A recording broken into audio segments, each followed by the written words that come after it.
Assalamualaikum warahmatullahi wabarakatuh. Alhamdulillah, alhamdulillah hamdan katsiran tayyiban barakan fihi kama yuhibbu rabbuna wa yarda. Asyhadu an la ilaha illallah wahdahu la syarika lah wa asyhadu anna Muhammadan abduhu wa rasuluh. Allahumma shalli wa sallim wa barik ala nabiyyina Muhammadin wa ala alihi wa sahbihi ajma'in. Amma ba'du. Ibu-ibu sedaya, Masya Allah, barakallahu fikum. Ini luar biasa ya. Hujan deras tapi masih tetap semangat. Ya, semoga tadi sebagaimana yang dikatakan Mas Amnu bisa menjadi amal yang luar biasa. Dan tentunya kita berharap kesusahan yang kita jalani menjadi saksi nanti di hari kiamat bahwasanya kaki ini pernah berjalan untuk menuntut ilmu dalam keadaan hujan, dalam keadaan yang sulit. Semua itu akan menjadi saksi ibu sekalian. Jadi semoga saja sebagaimana tadi dikatakan Mas Amnu, semua akan berbuah lebat. Begitu deh. Baik ibu-ibu sekalian, melanjutkan kajian kita dalam risalah singkat atau risalah ringkas karya dari Syekh Alawi ibni Abdul Qadir As-Saqaf hafizahullah di dalam pembahasan fikih thaharah. Insyaallah pada kesempatan sore hari ini kita akan masuk pembahasan hukum rambut atau bulu hewan yang suci ketika masa hidupnya, ya, apabila hal itu diambil, dipotong. Bagaimana? Misalkan domba punya bulu ya, wool, diambil biasanya untuk apa ya? Bulu domba untuk kursi ya, kursi atau kadang-kadang bahan jaket diambil. Jadi ini ketika masa hidupnya apa hewan ini suci, tidak najis seperti babi ataupun anjing. Bagaimana hukum dari bulu atau wool yang diambil dari hewan tersebut? Ya, gimana bu hukumnya? Dia hukumnya adalah suci, meskipun hewan tersebut tidak boleh dimakan. Contohnya apa? Bulu apa? Bulu singa misalkan. Ya kan itu lebat ya kalau berani tapi nyukur singa itu. Mungkin kalau orang yang biasa jadi pawang singa berani ya, diambil bulunya, bulunya itu suci, gitu ya. Meskipun singa itu apa? Kalau dagingnya itu tidak dimakan, gitu ya. Ini mazhab jumhur. Jadi bulu domba, kemudian bulu angsa, terus bulu-bulu yang lain hewan yang memang dia suci ya semasa hidupnya, maka hal itu juga menjadi suci. Itu pendapat jumhur. Lalu bagaimana hukum ya sesuatu bagian dari tubuh hewan, misalkan kuping atau hidung yang diambil dari hewan yang masih hidup, misalkan apa? Singa diambil bagian apanya gitu ya, tangannya atau kakinya misal, tapi ya walau alam berani enggak gitu ya. Dan di situ ada darah, itu gimana bu hukumnya? Najis atau tidak? Ada hewan, ibu ambil potongannya, nah, ya, bisa hewan itu berupa kambing misalkan, diambil apanya, kupingnya itu diiris misalkan, hewan itu masih hidup ya. Atau selain kambing, apapun lah hewan, ayam atau apapun gitu deh, dan di situ ada darahnya masih, boleh nggak dimanfaatkan? Tidak ya, itu tidak diperbolehkan ya. Kalau masih ada darahnya bisa najis gitu deh. Jadi tidak diperbolehkan untuk apa namanya ya, maksudnya benda tersebut atau barang tersebut menjadi najis. Karena apa? Diambil masih ada darahnya, begitu. Kemudian bagaimana hukum sesuatu yang terpisah ya dari hewan, baik itu bulu ataupun apa namanya bagian saraf, namanya bulu juga ya kalau di sini ya, semuanya ya. Kalau di burung itu bulu juga ya, semuanya bulu ya. Kalau domba juga namanya bulu ya, berarti bulu aja karena kita menamakan semua itu dengan bulu.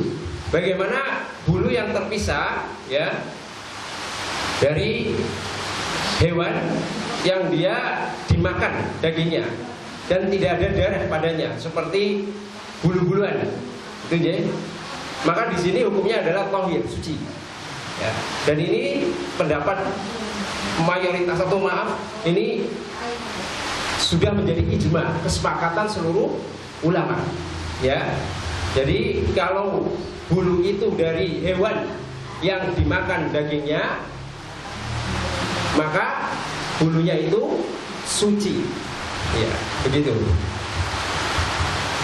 Kemudian bagaimana hukum orang yang sudah meninggal ya, maitatul adam atau adami, bagaimana hukum orang yang meninggal, suci atau tidak? Orang sudah meninggal, mayatnya itu suci atau tidak, Bu? Hah? Muslim atau kafir, suci tidak? Apa ada perbedaan? Mayat tubuhnya, jasadnya suci atau tidak? Orang muslim suci, orang kafir? Hah? Suci tidak? Maksudnya ketika kita nyentuh nggak ada najis di situ. Misalkan ada orang non saudara kita, misalkan ada yang qadarullah dia menganut agama selain Islam, kemudian dia meninggal. Nah kita kan pengen takziah kan tidak apa-apa, takziah, kemudian kita megang karena masih kerabat dekat, mahram misalkan, dipegang seperti itu. Kita kena najis nggak? Apa suci mayatnya tetap? Hah? Suci ya.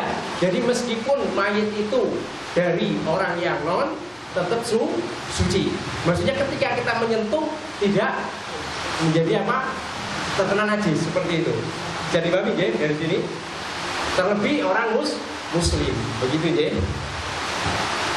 Ya, jadi mayatnya manusia itu suci, baik itu orang muslim maupun orang kafir. Ini pendapat jumhur ulama. Jadi.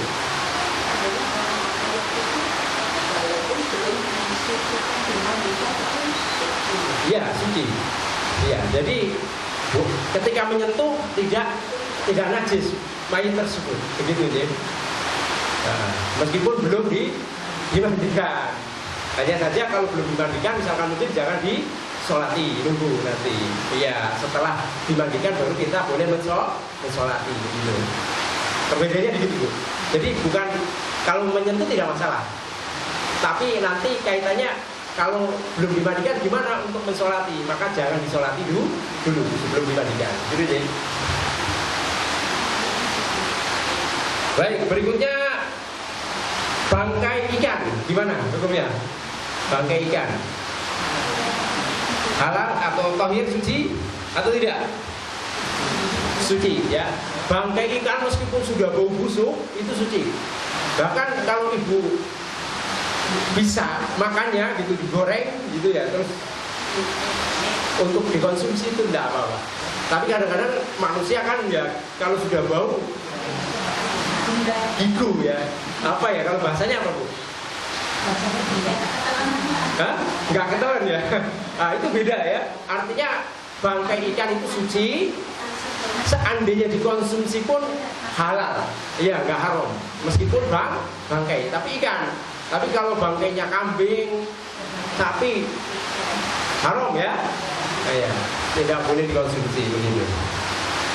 Nah, ini pendapat atau ini merupakan ijma, kesepakatan seluruh ulama bahwasanya bangkainya ikan itu suci. Kemudian bagaimana hukum bangkai laut, Ibu?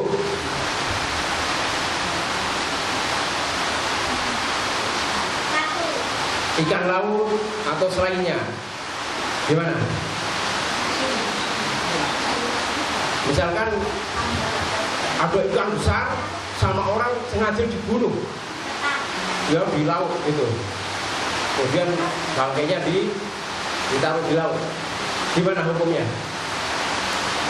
Hah? Suci atau tidak? Suci ya. Kalau kaitannya dengan laut suci. Meskipun namanya kadang-kadang maaf, anjing laut ada ya Bu? Anjing laut ada. Terus apalagi singa laut. Jadi penamaannya itu beda dengan yang di darat. Kalau di darat singa, anjing laut haram atau halal? Haram. Tapi kalau sudah hidupnya di laut jadi halal. Iya, meskipun namanya anjing ya Bu. Iya. Itu dia bedanya seperti itu. Lalu bagaimana kalau duyung? Duyung itu nyata loh Bu. Oh ya. Gimana duyung? Hah? Itu dibahas di dalam kitab-kitab fikih ternyata terkait dengan duyung ini. Jadi kayak ikan ya, jenisnya ikan otomatis kan, tapi dia mirip dengan manusia. Gimana? Nah ini dibedakan kalau yang jenis ini. Ya, kalau misalkan ada nelayan kemudian menangkap, tidak boleh dijadikan istri. Nah, itu dibahas ternyata. Nggak boleh ya. Atau maaf disetujui juga tidak boleh. Ya, karena jenis hewan ya beda. Nah, itu dikecualikan kalau duyung. Tapi saya belum pernah lihat ya. Tapi ternyata dibahas di kitab-kitab fikih itu terkait duyung ini. Ya, ini dibedakan kalau ini khusus ya. Tapi kalau selain duyung boleh ya semuanya. Baik, kemudian bangkai belalang. Suci tidak Bu? Suci, kemarin kita bahas ya. Bangkai ikan dan bangkai belalang itu suci. Jadi misalkan ibu kok nyari belalang dengan cara disetrum atau apa gitu ya di sawah, dijaring, kemudian mati gitu. Banyak yang mati dipilihin digoreng. Nah itu nggak apa-apa Bu.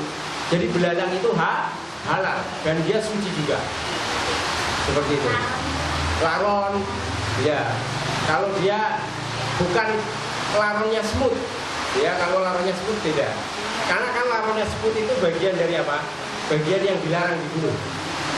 Nah, ada hadisnya kan, bahwasanya kita dilarang membunuh semut. Nah, kalau ada hadis yang melarang hewan itu dibunuh, maka secara otomatis hukumnya tidak boleh dimakan. Tapi suci. Cuma kalau dimakannya yang tidak boleh. Gitu deh. Kan laron ada dua jenis ya. Ada yang dari semut, ada yang dari rayap. Ibu pernah ngamatin? Hah? Belum? Hujan muncul ya? Iya. Jadi laron itu ada macam-macam Bu. Iya yang kecil. Laron semut yang kecil. Karena semut dilarang dibunuh, berarti bagian-bagian dari kelompok semut itu tidak boleh kita konsumsi. Kecuali ngapunten, ibu bikin teh, bikin kopi di situ ada semutnya nggak sengaja diseruput, ketelan, ya nggak apa-apa itu, kan nggak tahu nggak sengaja. Atau makan roti ternyata di dalamnya banyak semut. Gitu, ya. Ulat gimana Bu? Ulat. Kita nyebrang dulu. Anak mendengar ada orang yang mereka masyarakat tersebut mengonsumsi ulat ulat jati ya. Iya, ya toh itu kan ulat Bu. Ada kan? Teman saya konsumsi makanya di daerah kabupaten tertentu. Ya, itu gimana Bu? Ulat halal nggak?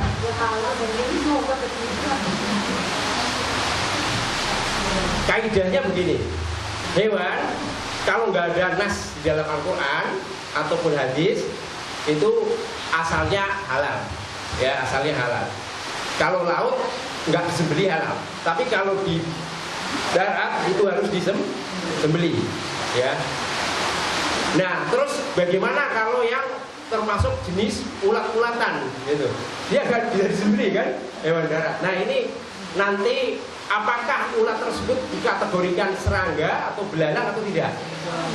Kemudian kalau dikategorikan, apakah termasuk menjijikan atau tidak? Kalau menjijikan maka menjadi haram. Tapi kalau tidak menjijikan, memang masyarakat menganggapnya biasa, maka tidak haram. Seperti itu. Urutnya masyarakat tersebut menganggap apa? Gitu. Kalau jijik, menjijikan, kan kita tidak boleh memakan sesuatu yang menjijikan, ya. Tidak boleh. Kecoak misalkan. Kecoak kayak serangga tuh, Bu. Terus masuk belalang kan? Dikiaskan mirip dengan belalang.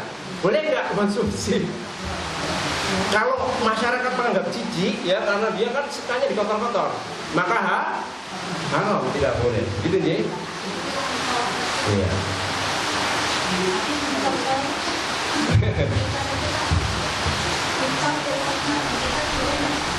Pripun? Bekicot. Nah, bekicot mau dimasukkan ke kategori apa, Bu? Hewan darat apa air? Hewan darat. Hewan darat syarat boleh dikonsumsi apa? Sembeli. Bisa nggak bekicot dikonsumsi? Nggak bisa. Ya, toh. Terus kita mau kategorikan ke dalam belalang, bisa nggak? Nggak bisa juga. Maka bekicot itu haram. Ya, tidak boleh kita mengkonsumsi bekicot. Seperti itu ya. Jijik lah ya. Ada gitunya, gitu. Ada yang makan. Ada ya. Iya, zaman dulu mungkin saking jarangnya makanan ya, Bu. Bekicot pun di sate gitu ya. Iya, toh? Iya, keong. Keong gimana keong? Keong hidupnya di air atau di darat? Bukan di darat. Kalau keong itu masuk dalam bab hewan air, berarti bangkainya halal. Karena nggak bisa disembelih. Artinya matinya dia kan bukan karena disembelih. Gitu, entah ditusuk, entah diapain gitu ya, mati. Dia kan jadi bangkai. Kalau dia termasuk jenis hewan air maka halal. Tapi kalau ada yang beranggapan keong itu ternyata hewan yang bisa hidup di dua alam, kadang darat, kadang air. Nah, yang memandang dia hewan seperti itu maka menjadi haram. Gitu, karena tidak bisa disembelih. Iya, gitu deh. Analoginya seperti itu. Jadi pendekatannya, kalau hewan air itu meskipun bangkai halal. Kalau hewan darat harus disembelih, kecuali jenis dari belalang, gitu. Gampang ya membedakan ya. Jadi nanti jangan bingung ketika, ini menunya apa ini? Nah, lihat.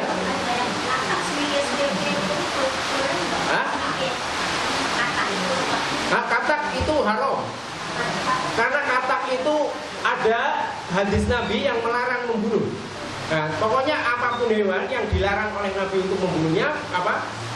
Haram. Atau hewan-hewan yang berbisa juga dia haram. Kalajengking, terus apa lagi? Ular, tikus. Kalau tikus nggak berbisa ya, tapi tikus itu apa? Pengerat, hewan yang termasuk apa ya? Diperintahkan dibunuh. Ya. Gimana, Bu?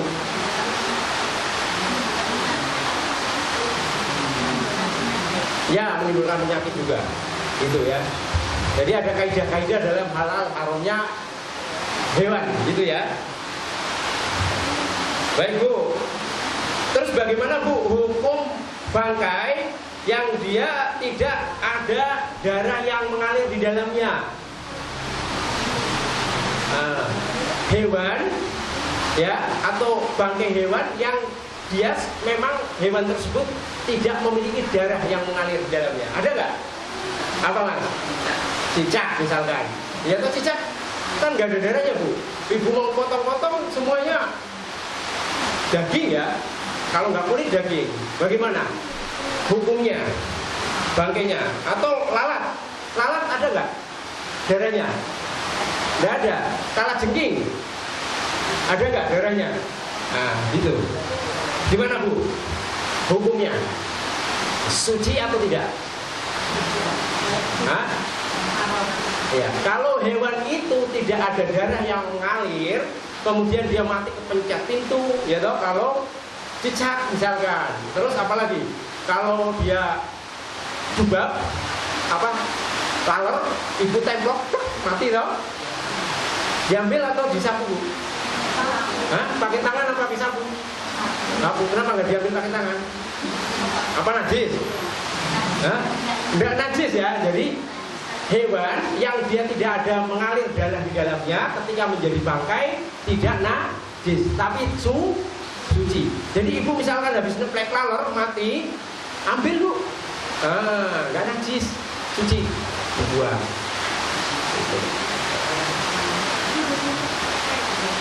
Gitu ya. Nyamuk kadang-kadang gitu ya.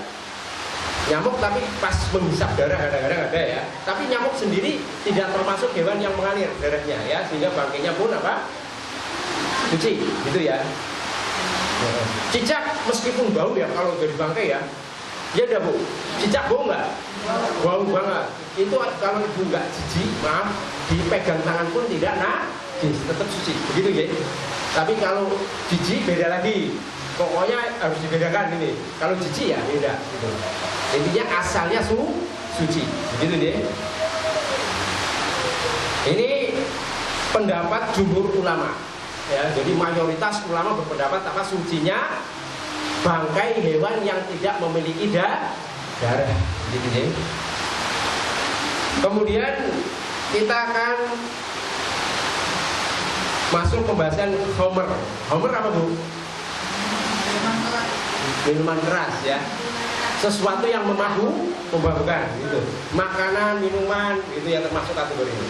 Suci atau tidak? Maaf, ibu tidak sengaja di jalan gitu ya. Di jalan ada orang mabuk bawa botol minuman, dia iseng nyipratin ya, ke baju kan kena. Ya misal aja. Gimana hukum homer, suci atau najis?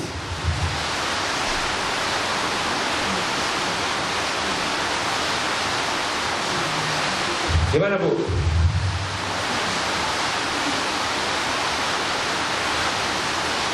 Gimana Mas? Suci atau najis ya? Homer itu apa? Ada dua pendapat dalam mazhab ulama. Jumhur mengatakan najis secara zatnya. Ya. Jadi homer najis. Makanya kalau terkena harus dicuci. Itu yang pertama.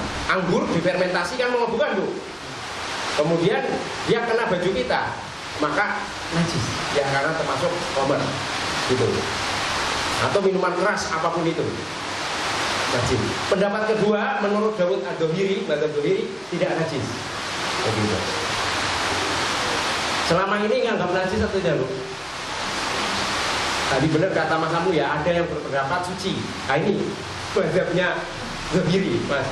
Ya mazhabnya Dhahiri, homer itu suci. Nah nanti akan berimbas pada hukum apa Bu? Kalau homer najis, imbasnya kemana? Ke parfum. Parfum pakai alkohol enggak? Alkohol itu bahan dasar buat mabuk enggak? Iya. Kalau yang menganggap najis berarti parfum-parfum yang memakai alkohol dia tidak boleh memakai. Padahal kalau pakai yang spray harus diisi alkohol enggak Bu? Kebanyakan harus pakai biar nyemprot. Gimana? Nah, itu pakai enggak yo? Ibu pendapat yang mana ini ya yo? Hah? Gimana? Yang oles. Nah kalau yang oles aman Bu, nggak pakai alkohol, gitu ya. Itu munculnya sampai seperti itu pembahasan. Jadi efek dari homer bisa masuk ke dalam parfum. Apakah parfum itu dimasuki alkohol atau tidak? spray itu kalau nggak dimasuki alkohol nggak jos prosesnya. Ada bahan lain ya Bu ya? Ya, ada juga bahan lain yang semacam air gitu ya. Nah, itu aman kalau itu. Tapi kita kan nggak bisa mastiin Bu. Ini parfum pakai itu atau pakai alkohol. Gitu. Kalau kita berpendapat homer najis akan berimbas kepada alkohol kan otomatis seperti itu. Setelah itu akan muncul dalam dunia parfum. Makanya amannya yang oleh saya. Gitu. Kalau mau aman seperti itu. Atau ikut pendapat Dawiri, suci sajalah, aman itu, semprot-semprot gitu. Gimana Bu? Cocok yang mana ini? Hah?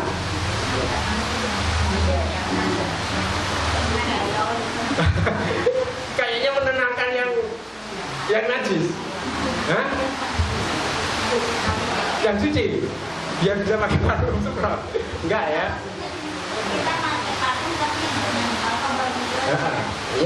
Ya kalau aman begitu. Cari parfumnya yang tidak menggunakan alkohol, itu lebih aman. Gitu sih. Karena kadang-kadang kita kan air aja bisa disemprot Pak. Cuma kalau parfum yang spray Bu, itu mayoritas pakainya alkohol. Karena kalau enggak, daya tekannya enggak kuat gitu ternyata. Bisa. Makanya dipastikan kalau misalkan spray itu dipastikan kalau ibu berpendapat najisnya itu, gitu ya. Dimantapkan monggo. Itu yang jelas ada dua pendapat, tapi mayoritas ya menganggap ya para madzhab kecuali madzhab Dhohiri itu apa? Najis secara zat homer. Gitu ya. Jadi monggo.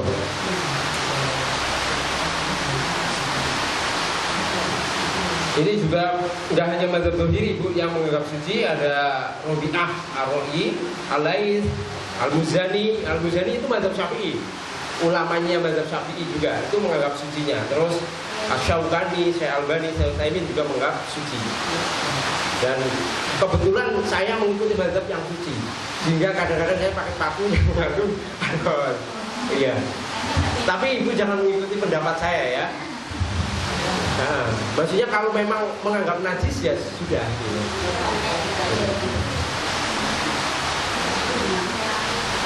Saya cuma menjelaskan apa yang menjadi pendapat mayoritas ulama. Begitu. Bisa dipahami Bu? Ya. Yang menenangkan ibu pokoknya ya.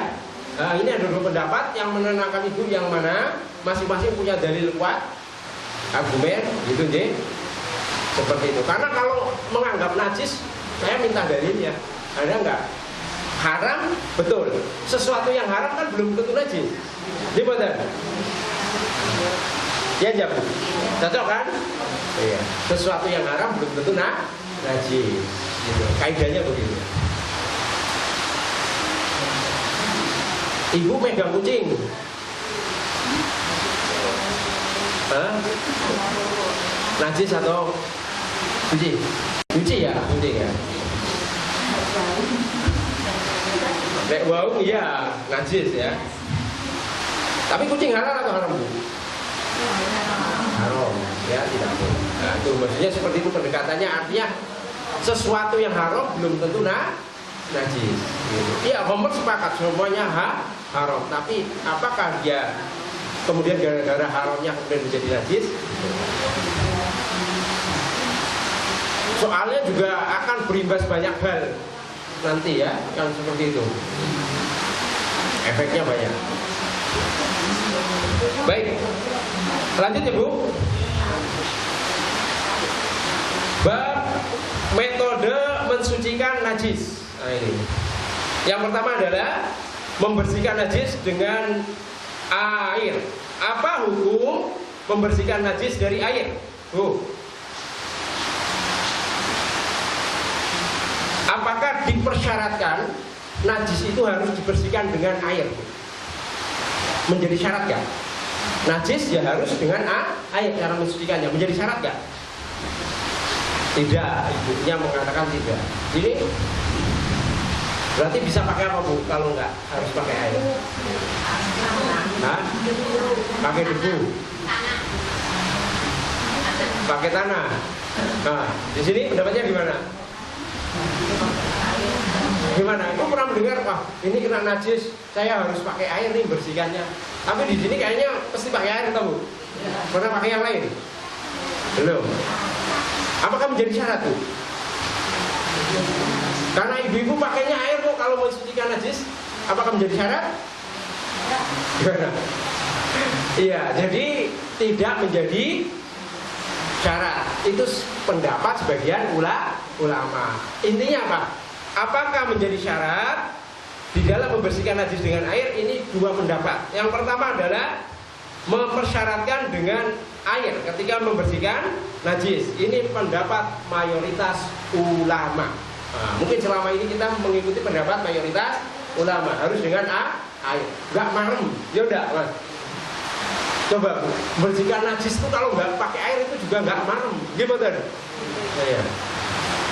Nah ini menurut mayoritas ulama menjadi syarat. Nah pendapat kedua tidak dipersyaratkan. Ini merupakan mazhab Hanafi, ya seperti itu.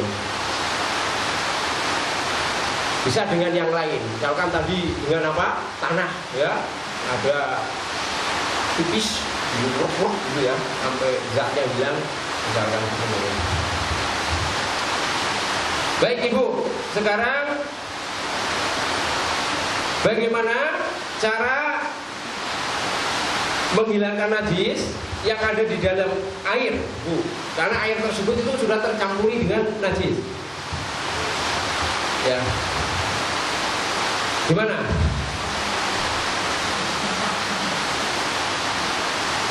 Atau apakah dengan apapun caranya air tersebut menjadi suci apabila ada air, ya, kemudian tercampur dengan najis, bangkai misalkan. Akhirnya apa? Warna atau baunya atau rasanya berubah. Kemudian ibu menyuling dengan metode tradisional. Ada ya? Dengan apa? Dengan batu, kemudian dia saring dengan apa Bu? Pasir gitu ya. Kalau membersihkan air kan begitu. Kemudian ada serabut, akhirnya keluar airnya jernih kembali. Ibu punya air banyak 1 toren. Nek dibuang sayang lagi longko air. Longko air ada tikus masuk situ, bom. Mati, air yang tercemar dengan tikus. Lepas sih nggak punya uang mau beli air, mau pompa airnya nggak keluar, sudah lumpur. Ibu butuh untuk mandi, untuk masak. Akhirnya apa? Punya ide membuat apa? Penyulingan tradisional. Ada ember, dikasih apa? Batu, pasir, serabut, gitu ya, daun gitu ya. Terus ibu kasih lubang, airnya yang dari toren dialirkan situ biar keluar tersaring. Bagaimana hukum hal ini? Suci nggak airnya? Air yang najis disuling, keluar menjadi bersih, baunya hilang, malah tambah jernih. Ya kan ada dasarnya. Suci nggak air tersebut? Hah? Boleh nggak ibu menggunakan untuk masak, untuk wudhu dan selainnya? Boleh. Jadi air yang sudah disuling dengan apapun alatnya, ya, yang mana asalnya air itu sudah tercemari dengan najis menjadi suci, boleh digunakan. Gitu ya. Baik dengan alat modern, biasanya dengan alat apa? Penyulingan itu kalau di apa? Tukang galon ada ya Bu ya, yang nyuling air gitu, bisa juga. Bu, kemudian pembahasan berikutnya, apakah dipersyaratkan mengulang di dalam mencuci, di dalam menghilangkan najis Bu? Disyaratkan nggak? Bilangan tertentu, misalkan, oh bajunya kena pipis, harus dicuci 10 kali bilasan. Itu disyaratkan nggak? Enggak ya. Yang penting dicuci sampai najisnya hilang, gitu deh. Tidak ada bilangan khusus begitu ya. Harus 10, 15 nggak ada, gitu ya. Bahkan kalau maaf 1 kali ibu celup-celup gitu ya, airnya hilang, itu sudah cukup, gitu. Jadi paham ya di sini. Kemudian berikutnya, cara mensucikan bejana yang terkena jilatan anjing. Gimana Bu? Ibu punya wadah, ya toh, baskom. Ada anjing tetangga lewat, iseng ya, jilatin gitu. Minum airnya. Gimana Bu cara mensucikannya? Airnya dibuang aja, pakai sunlight gitu. Sudah cukup? Atau ada caranya? Hah? Ada caranya ya? Gimana Mas caranya? Ya, dibasuh 7 kali. Yang pertama dengan tanah campur air. Jadi kayak harus di sunlight ini. 1 botol udah jilat gitu. Bukan begitu ya caranya ya? Itu mungkin kumannya mati, tapi secara ibadah tidak dapat. Begitu ya Bu? Ya, jadi caranya adalah dengan mencuci 7 kali cucian, dan yang pertama dengan air campuran tanah. Ada yang pengalaman seperti itu? Belum ada. Berarti enggak dekat dengan anjing. Enggak ya? Jauh ya alhamdulillah.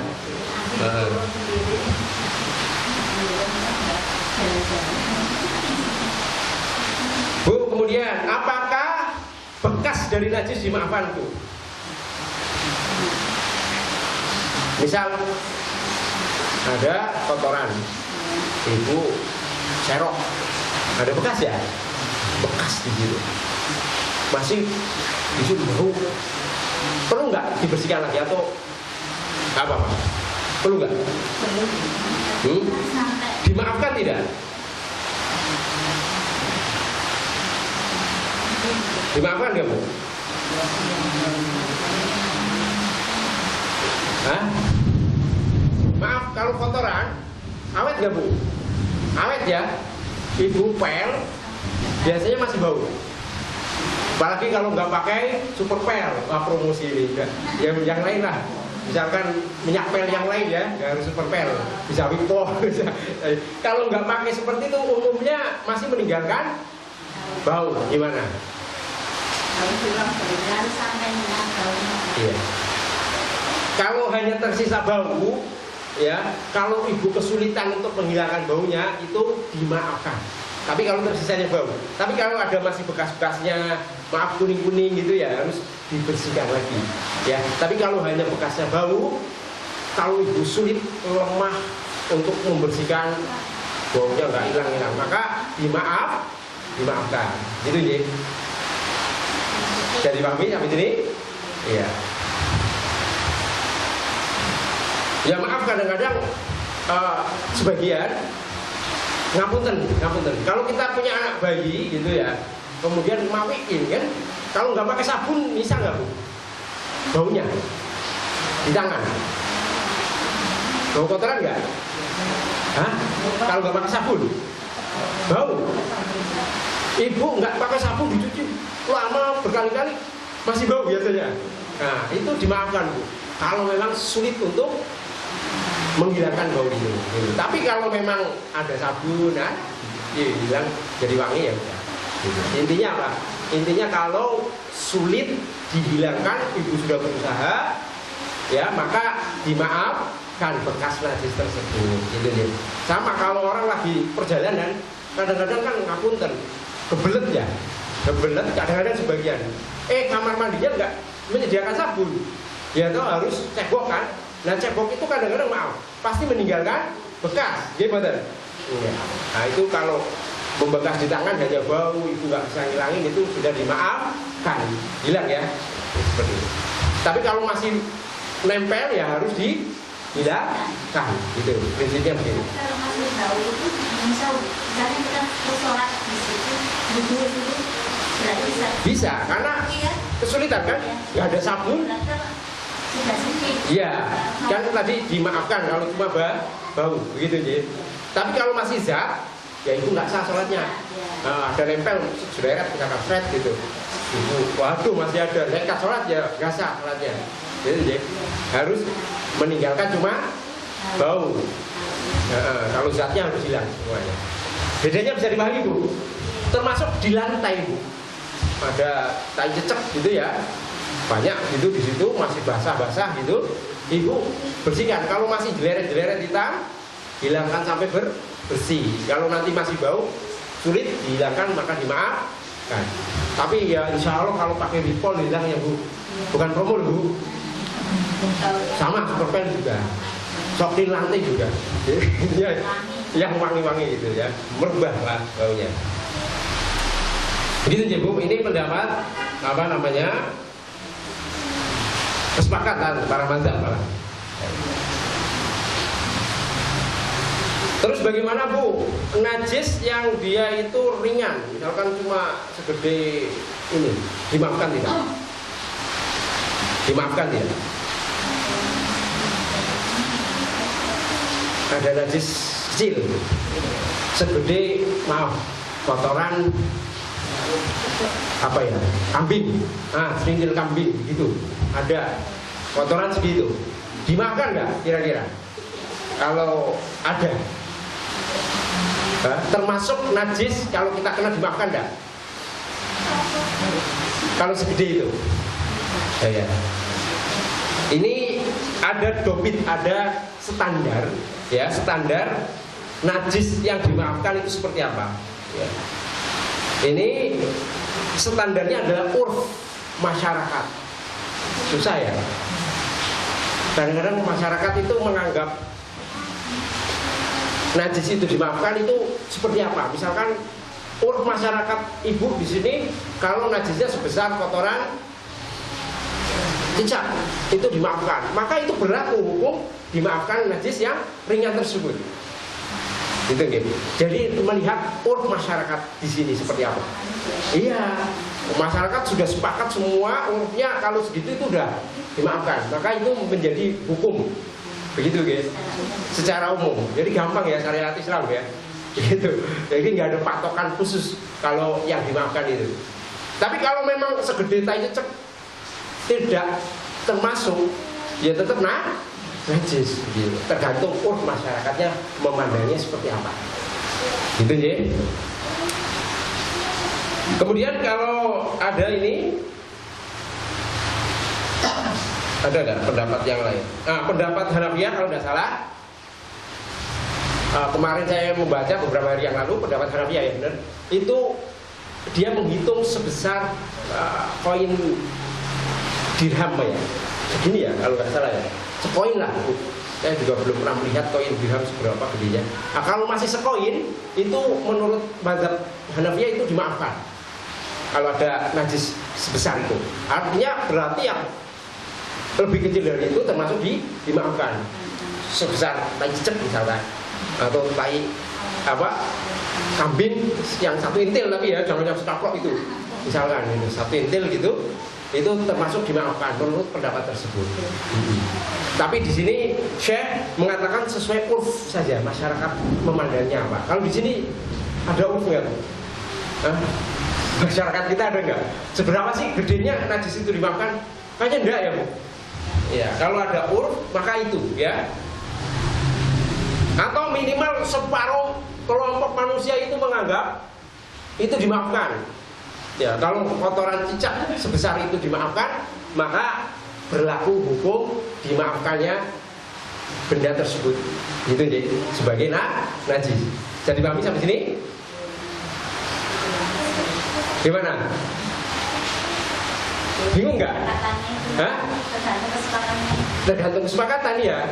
Memandangnya apa? Kalau di sini sebesar tai cecek najis nggak sih Bu? Sebesar tai cecek najisnya termasuk dihitung najis nggak? Dimaafkan atau tidak? Najis tapi dimaafkan tidak? Tapi kalau kita sudah limit pakai kertas atau tisu juga apa? Ya, kalau urfnya di sini, urf masyarakat apa?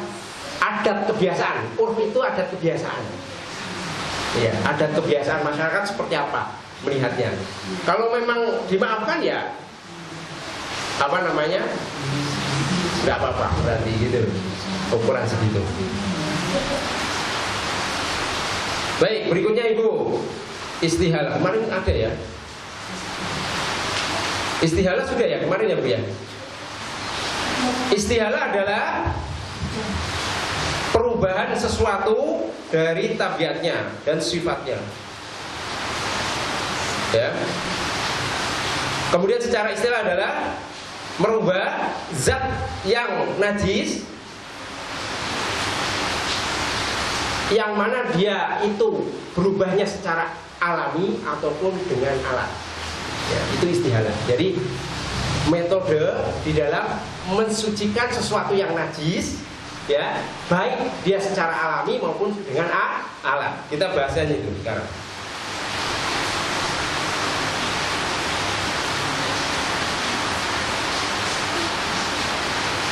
Bu, bagaimana cara mensucikan sesuatu, air misalkan, ya, yang dia najis atau benda lain, ya, dengan benda yang lain, dia bisa menjadi suci.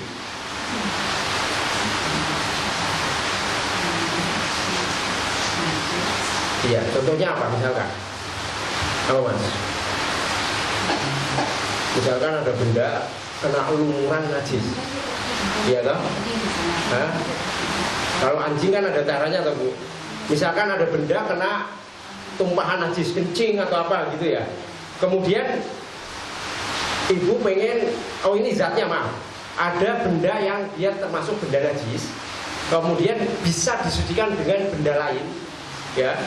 Apakah dia menjadi suci atau tidak, gitu?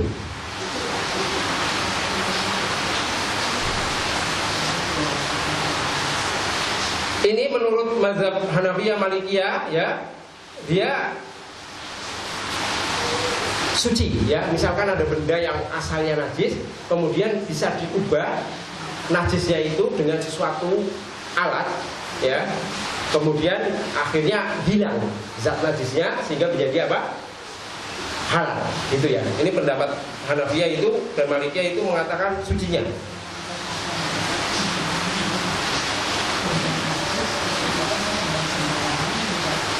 Lalu bagaimana bu hukum Homer apabila dia mengalami istihalah, ya, mengalami apa? Perubahan wujud, sehingga apa? Homer tersebut menjadi sesuatu yang tidak memabukkan. Ya, berarti ini kayaknya Syekh berarti apa? Pendapatnya kayaknya menggunakan pendapat yang jumhur, ya, bahwasanya Homer itu najis. Bagaimana? Misalkan ibu ada fermentasi anggur, nggak untuk diminum bu. Anggur diperem gitu ya, sehingga fermentasi jadi homer.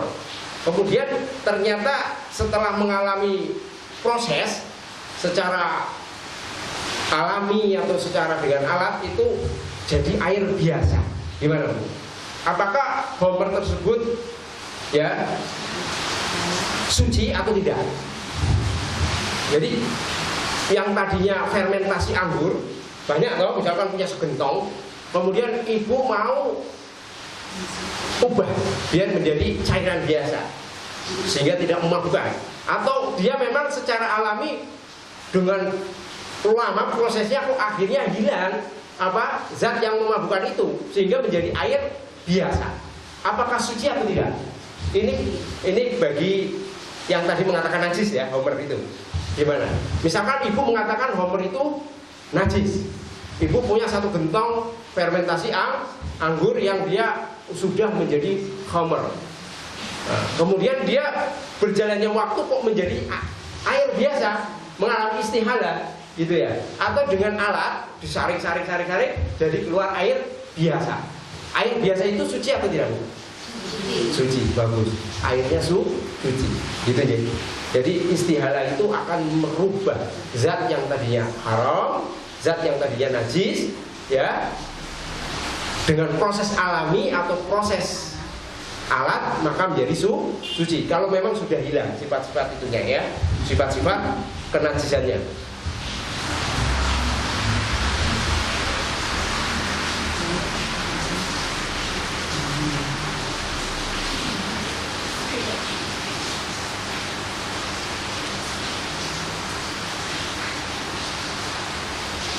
Kemudian berikutnya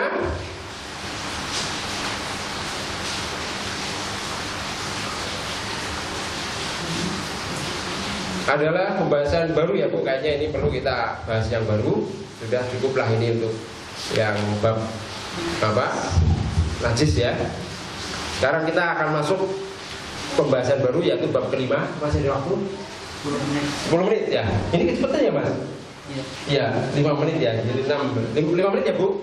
Bab baru. Sunan fitrah. Sunan fitrah. Sunah-sunah fitrah. Apa sih fitrah Bu? Fitrah.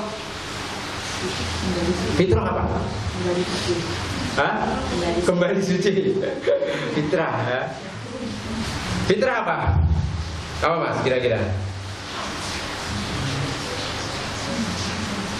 Ya, fitrah gampangannya adalah sesuatu yang dalam kondisi normal, secara tabiat, gitu ya.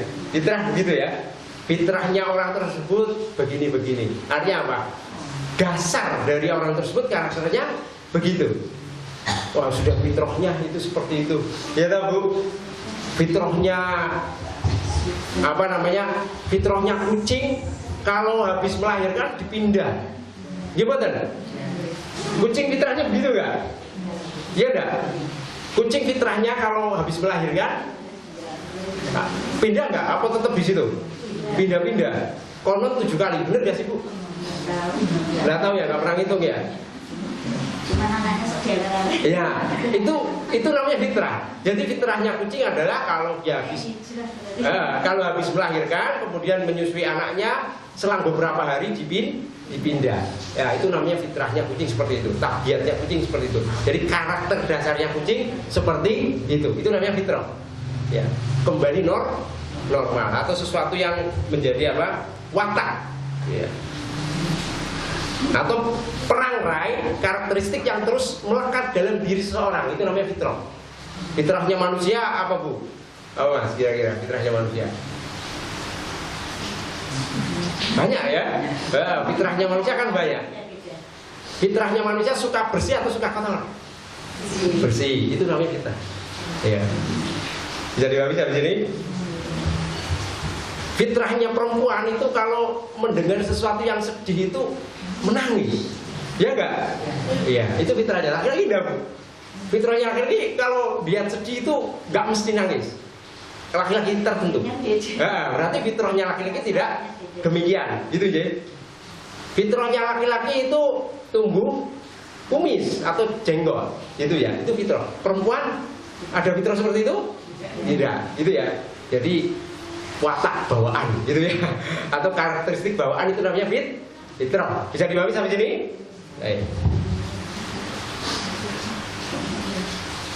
Baik, pada sekarang kita masuk ke pasal pertama. Qasus syarif. Qasus syarif ya sekarang. Apa sih qasus syarif? Jadi qasus syarif itu termasuk apa? Fitrah. Fitrahnya manusia seperti itu. Apa? Qasus syarif subur. Apa? Bulu yang tumbuh sekitar bibir.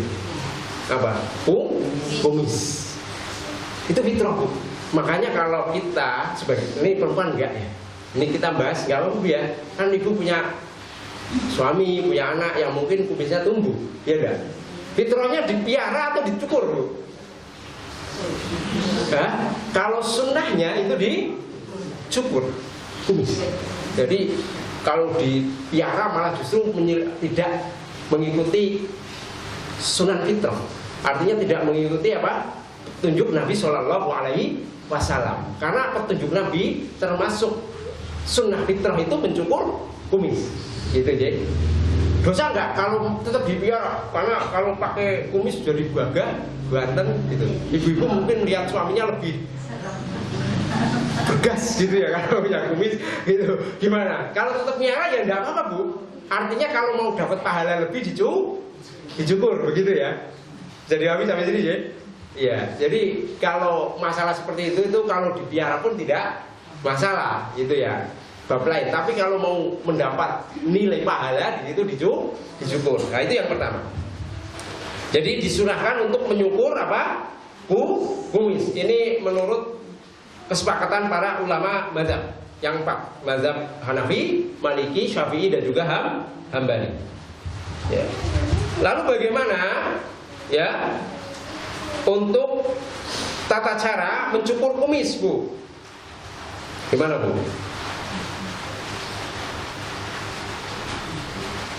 Apakah ditipis-tipis saja sehingga masih tersisa gitu? Atau harus pandes? Sunahnya gimana? Cukur aja sedikit gitu. Jadi masih disisakan. Iya, dicukur sampai bersih, itu sunahnya. Jadi kalau ibu punya suami yang mudah tumbuh kumis, Pak, boleh cukur, Pak. Cukur bersih. Gitu ya. Itu termasuk apa? Sunnah. Gitu ya. Tata cara mencukurnya adalah dengan sampai bersih. Jadi enggak biar tetap gagah dicukur tipis, tidak seperti itu ya. Pak Raden gitu ya, Bu ya. Nah gitu. Itu pasal pertama, yaitu mencukur kumis. Iya. Kemudian yang berikutnya adalah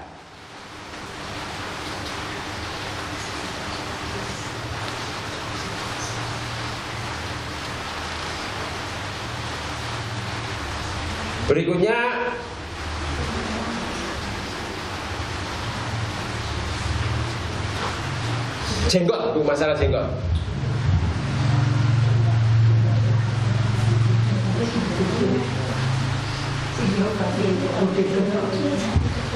Bagaimana, Bu, jenggot, Bu?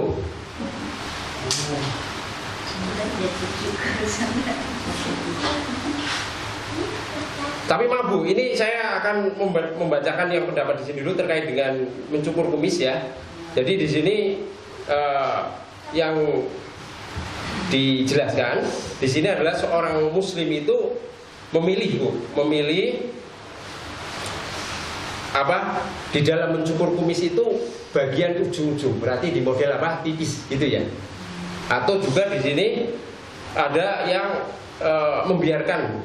Nah, ini pendapat Hanabilah gitu jadi kemungkinan Syekh juga menggunakan pendapat ini seperti itu. Kemudian berikutnya adalah pasal kedua, yaitu membiarkan jenggot. Ya, ini termasuk sunnah tuh. Jadi seorang muslim itu wajib membiarkan apa? Jenggotnya. Kemudian di sini berpendapat haramnya mencukur jenggot. Ya, makanya ini kita berusaha meskipun tipis tak piara, Bu. Ya, karena di sini ada pendapat yang mengatakan bahwasanya wajibnya memelihara jenggot bagi laki-laki atau perempuan. Laki-laki itu. Ini termasuk sunnah.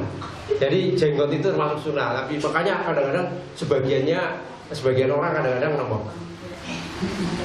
mencela ya. Kadang-kadang sebagian mencela, wah kayak kambing ya jenggot gitu. Ada yang mengatakan malah hal buruk ya. Ini tidak ya, artinya memelihara jenggot itu termasuk apa? Sunnah gitu loh. Itu jadi cukup ya, Bu. Besok ini udah jam 5 lebih. Haramnya mencukur jenggot. Jadi haramnya mencukur jenggot. Jadi sini yajibu ifa'ul lihya wa yahrumu halquha.